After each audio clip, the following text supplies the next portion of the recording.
जोधाबाई क्या मानसिंह की बहन नहीं थी? क्या वो राजपुतानी नहीं थी? क्या ये सच नहीं है कि अनेकों राजपूतों ने अपनी बहन बेटियों की शादी मुगलों से की? हमारे साथ में दिल्ली सरकार के पूर्व मंत्री सामाजिक न्याय की लड़ाई लड़ने वाले राजन पाल जी हैं। सर, जो रामलाल जी सुमन वाला जो इशू है, राणा सांगा वर्सेस बाबर, क्या एक दलित सांसद होने की वजह से उनको प्रताड़ित किया जा रहा है? नहीं नहीं, ये तो भारतीय जनता पार्टी की गुंडागर्दी है। हाँ, हम लोग इतिहास के स्टूडेंट रहे, इतिहास में जो पढ़ाया है, इतिहासकारों ने जो लिखा है वही तो बोला है, उन्होंने कुछ अलग नहीं बोला। नंबर 2, आप बताइए, जोधाबाई क्या मानसिंह की बहन नहीं थी? क्या वो राजपुतानी नहीं थी? क्या ये सच नहीं है कि अनेकों राजपूतों ने अपनी बहन बेटियों की शादी मुगलों से की? क्या ये सही नहीं है? औरंगजेब का और जोधाबाई का खून का रिश्ता है। क्या ये सच नहीं है कि भारत 562 रियासतों में बटा था? क्या ये सच नहीं है भारत की एक रियासत अपनी दूसरी रियासत पर हमला करने के लिए विदेशियों को भी आमंत्रित करती रही है?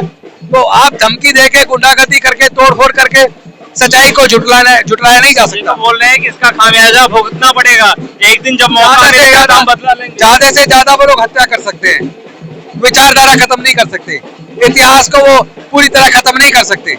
ये कोई व्यक्ति नहीं बोल रहा कि रामजी सुमन जी ने बोल दिया, ये तो इतिहास की किताबों में लिखा है, हमें कॉलेज में पढ़ाया गया है। सर, आज अंबेडकर जयंती भी है, अगर आपका वैचारिक मतभेद किसी विषय पर है तो बाबा साहब ने संविधान दिया है, कोर्ट जाना चाहिए या फिर खुद के हाथ में वो कानून को लेना चाहिए? वो जानते हैं कि इतिहास के किताबों में लिखा है, इतिहास से कुछ नहीं होगा, किताब कोर्ट से कुछ नहीं होगा। वो सिर्फ गुंडागर्दी दिखा रहे हैं, गुंडागर्दी से काम नहीं चलेगा, सच्चाई को स्वीकारो।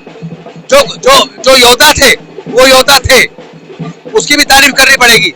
लेकिन जो इतिहास में दर्ज है कि मुगलों को भी भारत के ही राजाओं ने इनवाइट किया, इसमें भी कोई संदेह नहीं है। इस विषय को इतना बढ़ाना ठीक था? नहीं, ये तो भारतीय जनता पार्टी के लोगों की गुंडागर्दी है और वहाँ पे मनवादियों की सरकार है, वो गुंडागर्दी करिए, इससे अलग कुछ नहीं। आज एक बहुत बड़ा आरोप, और वो कानून व्यवस्था चलाने में सक्षम नहीं है। बहुत बड़ा योगी जी और मोदी जी देश की कानून व्यवस्था, राज्यों की कानून व्यवस्था संभालने में सक्षम नहीं है, केवल गुंडागर्दी कर रहे हैं। विपक्ष लगातार आरोप लगा रहा है कि संविधान खतरे में। आज अंबेडकर जयंती भी है, संविधान खतरे में है तो सत्ताधारी पार्टी से है, अदरवाइज संविधान को कोई खतरा नहीं है।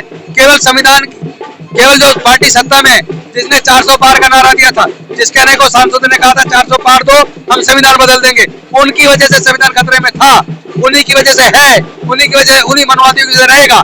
लेकिन आज अम्बेडकरवादी पूरे देश में SC, ST, OBC, माइनॉरिटी के लोग, वंचित वर्ग के लोग, बहुजन समाज के लोग संविधान को किसी भी कीमत पर अपनी प्राणों की आहुति देकर बचाएंगे। सर, अंतिम सवाल, सामाजिक न्याय की इस लड़ाई को दलित समाज, खासकर अम्बेडकरवादी, किस रूप में ले रहे हैं? अगर आज अम्बेडकर होते तो कितने प्रासंगिक होते?